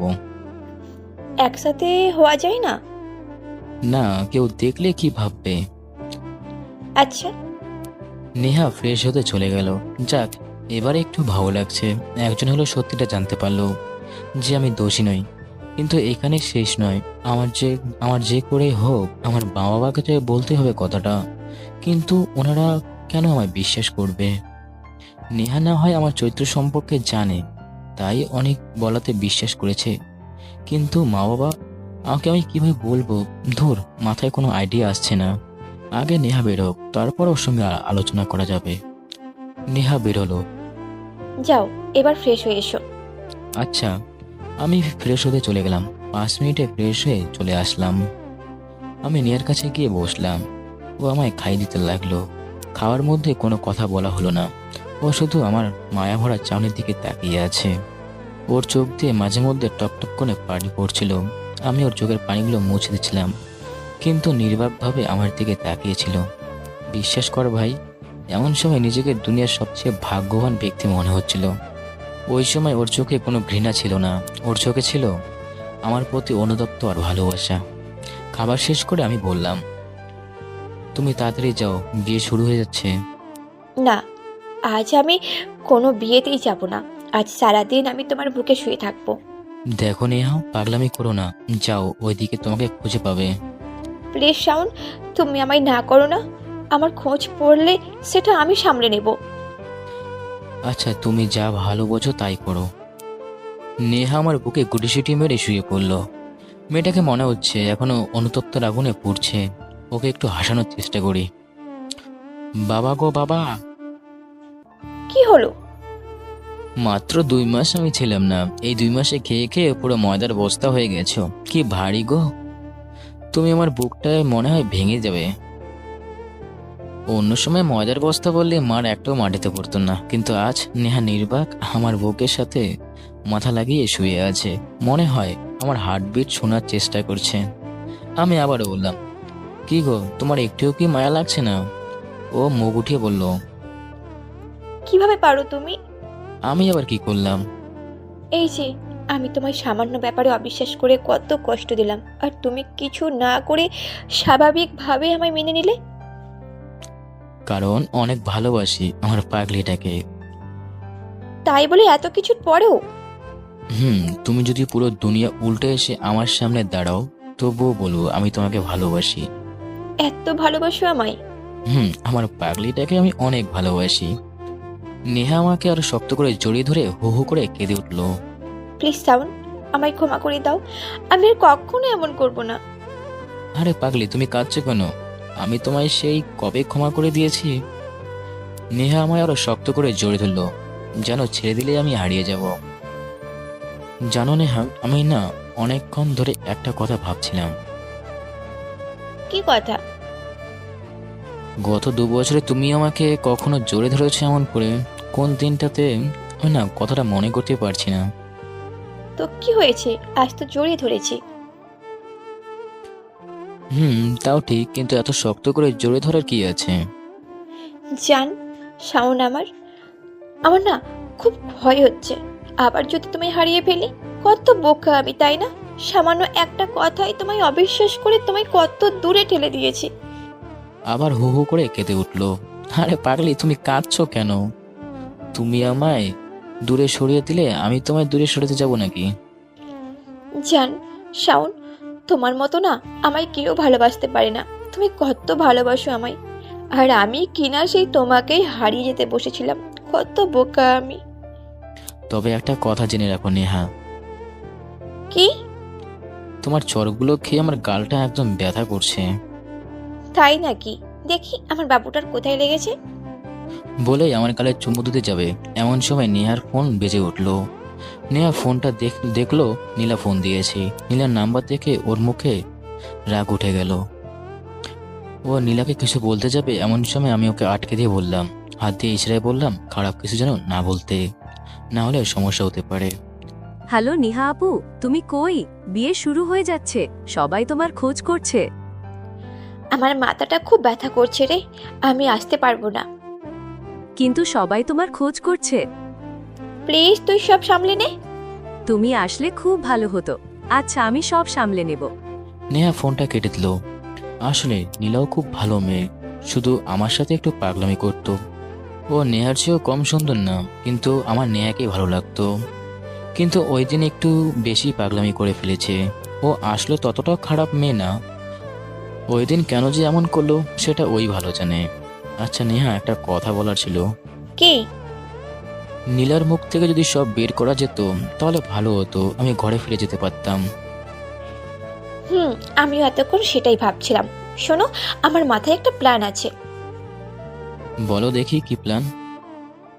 নেহা আমায় ওর প্ল্যানের কথা বলল। ওয়াও, গ্রেট প্ল্যান, কিন্তু তুমি সহ্য করতে পারবে তো? একটু কষ্ট হবে, বাট 5 মিনিটের জন্য কিচ্ছু হবে না। ততক্ষণে তো আর নিয়ে যেতে পারবে না। তাও ঠিক, কিন্তু পুরুষ মানুষের মন গলতে কতক্ষণ? গলে গেলে আমি তো আছি, কিচ্ছু বলবো না, একদম খুন করে ফেলবো। আরে ধুর, তুমি এখন যাও, আমার কাজ আছে। আমি বাথরুমে গিয়ে ফ্রেশ হয়ে আবারও রুমে চলে আসলাম। ফোনটা বের করে নীলার নাম্বারটা ব্লক লিস্ট থেকে আনব্লক করলাম। অনেকদিন ধরে নীলার সাথে কথা বলা হয় না। আগে তো নীলা আমাকে প্রায় প্রতিদিনই কল করতো, কিন্তু এখন ব্লক লিস্টে থাকায় কল করতে পারে না। আমি নীলাকে ফোন দিলাম, কয়েকবার ফোনটা বাজার পর ফোন ধরলো। হ্যালো। কি খবর নীলাবতী, আমায় ভুলে গেছো? নীলা মনে হয় আমার নাম্বারটা দেখে অবাক হয়ে গেছে। নীলা কাঁপা কাঁপা কণ্ঠায় বলল, কে? নীলা মনে হয় বিশ্বাস করতে পারিনি আমি যে কল করেছি। বারে, সেদিন তো বললাম আমায় ভালোবাসো, এত তাড়াতাড়ি ভুলে গেলা? শুনেছি তোমার নাকি ওই দিন বিয়েটা হয়নি, তা আমাকে কি আর একটা সুযোগ দেওয়া যায়? ওপাশ থেকে নীলা দীর্ঘশ্বাসের শব্দ আসছে। নীলা মনে হয় থমকে গেছে আমার কথাটা শুনে। ও হয়তো বিশ্বাস করতে পারছে না যে আমি ওকে এই কথা বলেছি। ও আমাকে সন্দেহ করবে না তো? ওকে সন্দেহ করতে দেওয়া যাবে না। দেখো নীলা, আমি ভেবে দেখলাম, আমার মনে হয় তোমাকে মেনে নেওয়াটা শ্রেয় হবে। তোমায় মেনে নিলে আমার পরিবারকে আমি ফিরে পাবো, আর আমার ভালোবাসাও ফিরে পাবো। আমার ভালোবাসা শব্দটা শুনে অবাক হচ্ছ। আসলে ওই দিন থেকে তোমার সাথে দূরে থেকে বুঝতে পেরেছি আমি তোমায় ভালোবেসে ফেলেছি। প্রতিটা মুহূর্তে তোমাকে মিস করেছি। আমি এতদিন বুঝতে পারলাম আমি তোমাকেই ভালোবাসি। কিন্তু নেহা। আরে ধুর, ওর প্রতি আমার যেটা ছিল সেটা ভালোবাসা না, সেটাকে বলে অ্যাট্রাকশন। ওপাশ থেকে নীলার ভারী ভারী কণ্ঠে নিঃশ্বাস শোনা যাচ্ছে। নীলার হার্টবিটের শব্দ যেন শুনতে পাচ্ছি। নীলা বলে উঠল, তুই এখন কোথায়? তুমি যেখানে আছো সেই বাড়ির ছাদের স্টোর রুমে আছি। আর শোনো, মা বাবা যেন না জানে আমি এখানে আছি। তুই এখানে কিভাবে? বারে, আমার বন্ধুর বোনের বিয়ে, আর আমি থাকবো না? তুই ওখানেই থাক, আমি আসছি। বলে ফোনটা কেটে দিলাম। আমার ভিতরে অন্যরকম ভালো লাগা কাজ করছে। আজ আমার এতদিনের প্রতীক্ষা পূরণ হতে চলেছে। কিন্তু বাইরের চাচা তো নীলাকে ভিতরে আসতে দেবে না। যাই, চাচাকে গিয়ে বলে আসি যেন ভিতরে আসতে দেয়। আমি বাইরে গিয়ে দেখি লোকটা বসে বসে ঝিমাচ্ছে। আমি ডাক দিলাম, এই যে চাচা, শুনছেন? জি জি বাজান, বলো। এখানে একটা মেয়ে আসবে, এখানে ওকে ভিতরে পাঠিয়ে দেবেন। কিন্তু? কোনো কিন্তু নয়, আসলেই পাঠিয়ে দেবেন। আচ্ছা। আমি রুমে বসার কিছুক্ষণ পরে নীলা আসলো। নীলা আমার রুমে এসে পড়ল। ওকে দেখা মাত্রই বুকটা ধক করে উঠল। কি খবর আমার নীলাবতী? ও কথা না বলে দৌড়ে এসে আমায় জোরে ধরলো। ও আমায় চুমু খেতে যাবে এমন সময় খাটের পাশে আলমারিটা কেঁপে উঠল। নীলা একটু হতভম্ব হয়ে গেল। ও বলল, কি হলো? আলমারিটা এমন জোরে নড়ে উঠলো কেন? এই রে, এইবার কি বলি? আসলে এটা স্টোর রুম তো, তাই আলমারি মনে হয় ইঁদুর আছে। কিন্তু ধর, তুমি এখানে আসছো আমার কাছে, এসেছো নাকি ইঁদুরের গবেষণা করতে? থাকো তুমি তোমার ইঁদুর নিয়ে, আমি গেলাম। এই রে, আমার বাবু সাহেব রাগ করেছে। দাঁড়াও প্লিজ। আচ্ছা দাঁড়ালাম, কি বলবে বলো। নীলা এসে আমাকে জড়িয়ে দিল। আসলে আমি বিশ্বাস করতে পারছি না তুমি আমাকে মেনে নিচ্ছ। আচ্ছা, তুমি আমায় মন থেকে মেনে নিচ্ছ? আমি নীলাকে আরো শক্ত করে জড়িয়ে ধরলাম। আবারও আলমারি কেঁপে উঠল। উফ, এই ইঁদুরগুলার সমস্যা কি? এই সময় এদের ডিস্টার্ব করতে মন চায়। নীলা আলমারিটার দিকে তাকিয়ে পড়ল। মুখ বাঁকা করে বললাম, তুমি আবারও পড়লা ওই ইঁদুরকে নিয়ে? ওহ, সরি। আচ্ছা বাদ দাও। আসলে ওই দিনের জন্য আমি অনেক দুঃখিত। প্লিজ আমায় ক্ষমা করে দে। আমি ওই দিন আসলে অনেক ভয় পেয়ে গেছিলাম। ওই দিন যদি আমি এমনটা না করতাম, তাহলে ওই দিন আমার অন্য কারো সাথে বিয়ে হয়ে যেত। তাহলে আমি তোকে সারা জীবনের জন্য হারিয়ে ফেলতাম। আর তোকে ছাড়া অন্য কাউকে মেনে নেওয়া আমার পক্ষে সম্ভব ছিল না। আমি ভাবিনি ওই দিন চাচ্চু তোকে এভাবে তাড়িয়ে দেবে। আমি ভেবেছিলাম হয়তো তোর আর আমার বিয়ে পড়িয়ে দেবে। প্লিজ আমায় ক্ষমা করে দে। বলেই আমার বুকে মাথা রেখে কাঁদতে লাগলো। আচ্ছা, ওই দিন কি হয়েছিল আমাকে একটু বলতে পারবা? নীলা আমার দিকে অবাক ভঙ্গিতে তাকিয়ে বলল, মানে? আসলে ওই দিন তুমি চিৎকার শুরু করার পর আমার মাথাটা ধরে আসছিল, আমি সবকিছু খেয়ালই করতে পারিনি। নীলা পিছনের দিকে হাঁটতে লাগলো। এ কি, ও কোথায় যাচ্ছে? ও চলে যাচ্ছে না তো?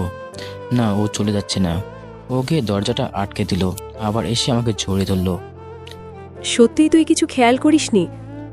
না রে বাবা, বোঝো, খেয়াল করিনি। খেয়াল করলে তোমাকে জিজ্ঞাসা করতাম নাকি? নীলা চারপাশে আবারও তাকিয়ে নিল। কৌশলে আমার জামার বোতামটা খুলে আমাকে চেক করলো কোনো ক্যারমা আছে কিনা। কি চালাক মেরে পাপা। নীলা, তুমি আমায় সন্দেহ করছো? না না, আমি তোকে সন্দেহ করব কেন? তাহলে বলছো না যে? বলছি, আসলে ওই দিন সব গড়গড় করে বলে দিলাম। কিন্তু বিশ্বাস কর, আমি এমন করতে চাইনি। আমি শুধু তোকে পাওয়ার জন্য এমন করেছি। নীলা কান্না করতে করতে বলছিল। নীলা আমার জড়ে ধরতে যাবে এমন সময় আলমারিটা আরো জোরসোর করে কেঁপে উঠল। কিন্তু এরপর যা ঘটলো সেটা দেখার জন্য যথেষ্ট আমি অবাক হচ্ছিলাম। নীলা সবচেয়ে হাজার গুণে অবাক হলো। এক কথায় পুরো তাজব বনে গেলাম।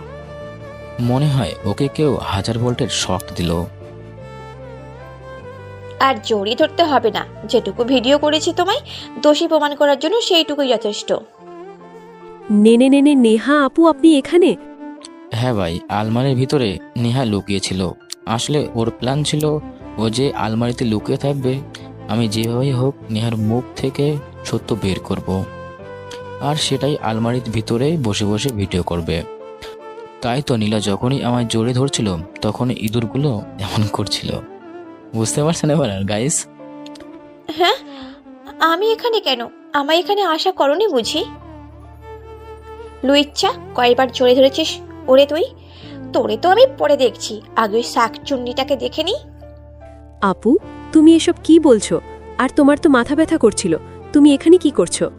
ওরে শাকচুন্নি, আমি এখানে কি করছি তাই না?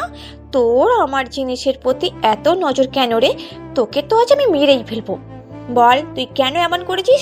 তোর জন্য একটা নির্দোষ ছেলে কত কষ্ট পেল, নিজের পরিবার থেকে আলাদা হলো, নিজের ভালোবাসা থেকে বঞ্চিত হলো।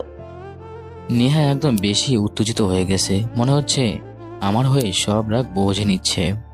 না, এবার নেহাকে থামানো দরকার, না হলে নীলের অবস্থা খারাপ হয়ে যাবে। নেহা প্লিজ শান্ত হও, ওকে মেরে কোনো লাভ নেই। নিচে বাবা মা আছে, ওকে নিয়ে চলো সেখানে, বাবা মাই ওর বিচার করবে। নীলা আমার দিকে তাকিয়ে আছে, ওর চোখ দিয়ে পানি পড়ছে। ও এতক্ষণে বুঝতে পারেনি যে এটা আমাদের প্ল্যান ছিল। ও একদম ভ্যাকাচাপা খেয়ে গেল। নীলা হয়তো স্বপ্নেও ভাবতে পারেনি এমন কিছু হতে পারে। ওর জন্য আমারও খারাপ লাগছিল, কিন্তু করার কিছু নেই। ও আমার সাথে যেটা করেছিল সেটার জন্য আমার জীবন পুরো অগোছালো হয়ে গেছে। আমার জীবন ঠিক করতে গেলে নীলাকে তো শাস্তি পেতেই হবে। নেহা নীলার চুলি মুড়ি টানতে টানতে নিচে নিয়ে যেতে লাগলো। আমি নেহার পিছন পিছন যেতে লাগলাম। আয় শাকচুন্নি, আয়, আজ তোর আসল রূপ আমি সবাইকে দেখাবো। নিজে বাবা মা সবাই নীলাকে এভাবে দেখে অবাক হলো। সবাই যাওয়ার জন্য প্রস্তুত নিচ্ছিল, কিন্তু যাওয়ার আগে এমন একটা ঘটনা ঘটে যাবে কেউ প্রস্তুত ছিল না। নীলার বাবা বলে উঠল, এ কি নেহা, হচ্ছেটা কি? এ কি ধরনের অসভ্যতা? স্যার বলছি। হয়েছে কি সেটা আপনি আপনার এই শাকচুন্নি মেয়েটাকে জিজ্ঞেস করুন। এমন সময় আমিও চলে আসলাম। সবাই এতক্ষণে যতটা না অবাক হচ্ছে, এখন আমাকে দেখে তার চেয়ে বেশি সবাই অবাক হচ্ছে। দেখ নেহা, যা বলার সরাসরি বলে ফেল, এত ঘুরিয়ে পেঁচিয়ে বলার কিছু নেই। আপনারা এতদিন আপনাদের ছেলেকে ধর্ষক বলে জানতেন, কোনো রকম যাচা বাছাই না করে এই মেয়েটার কথা শুনে নিজেদের ছেলেকে বাইরে বের করে দিলেন। কেমন বাবা মা আপনারা, যে নিজের ছেলেকে বিশ্বাস করতে পারেন না? নিজের ছেলের মাথায় ধর্ষক নামের একটা মিথ্যা অপবাদ দিয়ে দিলেন।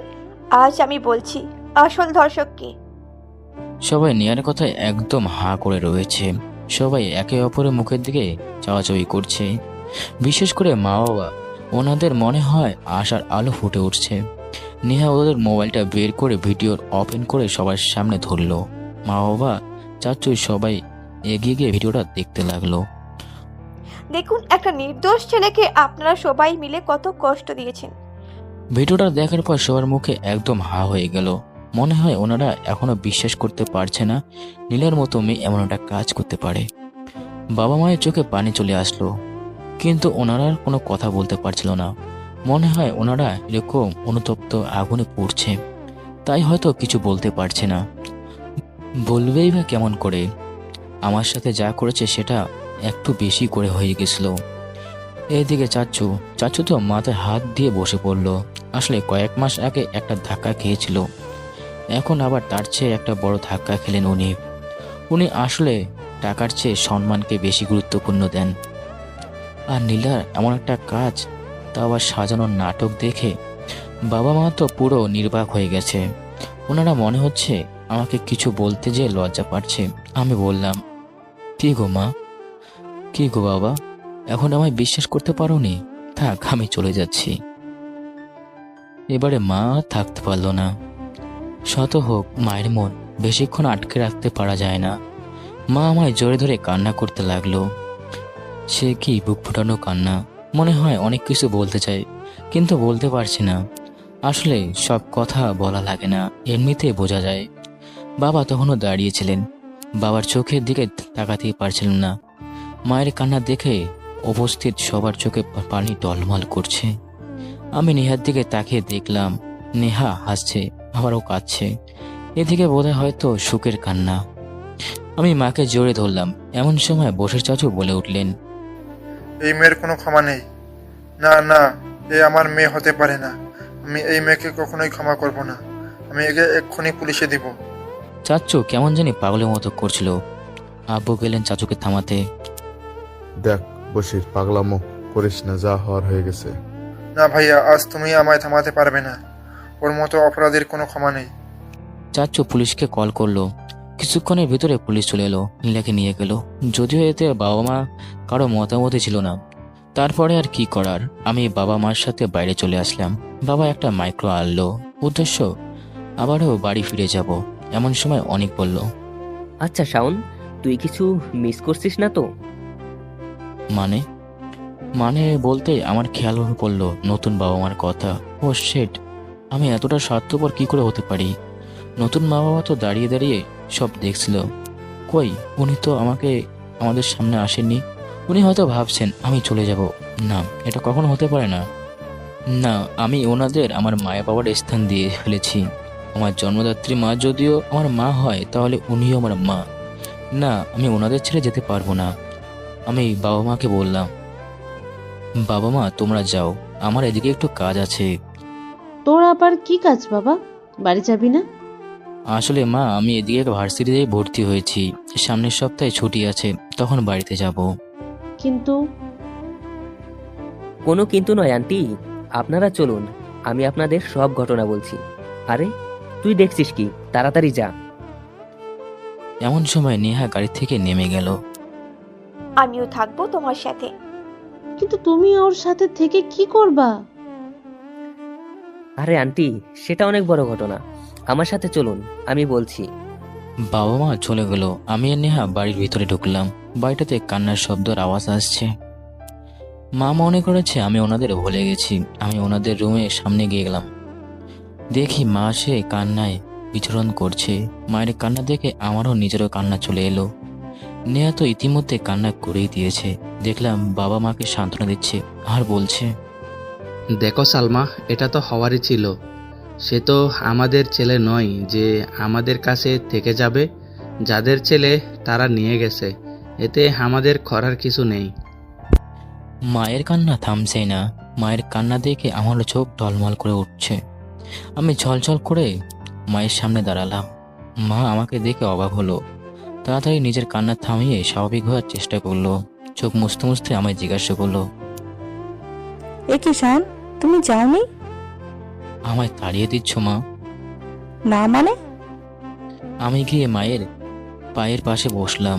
মা দিকে ছলছল দিকে তাকিয়ে বললাম, তুমি কি করে ভাবলে তোমার ছেলেটাকে তোমাকে ছেড়ে চলে যাবে?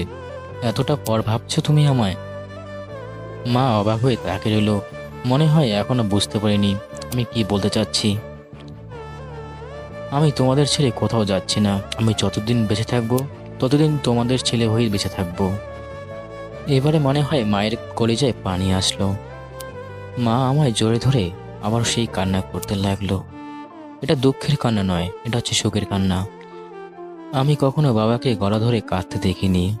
তিনি সর্বোচ্চ পানির চোখে আসতেন, কিন্তু সেই বাবা আজ আমায় গলা ধরে কান্না করছে। মা আমায় জোরে ধরে কাঁদতে কাঁদতে বলল, দেখেছ, আমি বলেছি না আমার ছেলেটা আমায় ছেড়ে যেতে পারে না। তুমি শুধু শুধু এতক্ষণ আমায় কষ্ট দিলে। বাবা আমার জোরে ধরে কান্না শুরু করে দিল। এদিকে নেহাও কান্না করে দিয়েছে। কিছুক্ষণ পরে কান্নাকাটি শেষ হলো। এতক্ষণে নেহাকে কেউ খেয়ালই করেনি। নেহাকে দেখে মা বলল, এ কি নেহা, তুমি এখানে কেন? তুমি যাওনি?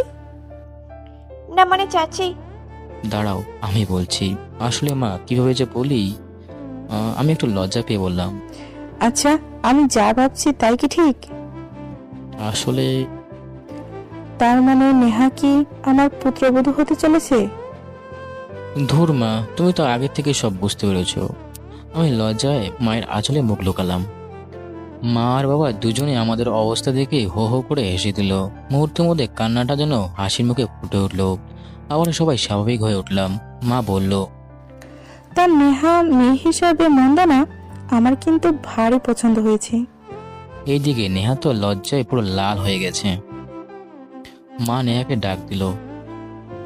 দেখি নেহা, এদিকে আয় তো মা। নেহা মায়ের পাশে গিয়ে বসলো। মা তার গলা থেকে একটা হার খুলে নেহার গলায় পরিয়ে দিল। মা নেহাকে জড়িয়ে ধরল। চাচি তুমি অনেক ভালো। এ কি নেহা, আমি এখন আর তোমার চাচি নেই। আমি এখন থেকে তোমার মা। আজ থেকে আমার শাশুড়ি আম্মা বলবা, কেমন? মায়ের কথা শুনে আমি আর বাবা দুজনে হেসে উঠলাম। তারপর আর কি, এক সপ্তাহ পর আমি, নেহা আর নতুন বাবা মা আমাদের বাড়িতে গেলাম। সেখানে আমাদের ধুমধাম করে আমাদের বিয়ে হলো। বিয়ের সব খরচা নতুন বাবাই দিলেন। নেহা ভাগ্যবান বলতে হবে। অনেকের কপালে একটা শ্বশুর বাড়ি জোটে না, কিন্তু নেহার কপালে দুটো শ্বশুর বাড়ি জুটলো। আমি আর নেহা দুই জোড়া বাবা মা নিয়ে আমাদের জীবন ভালোভাবেই চলছিল।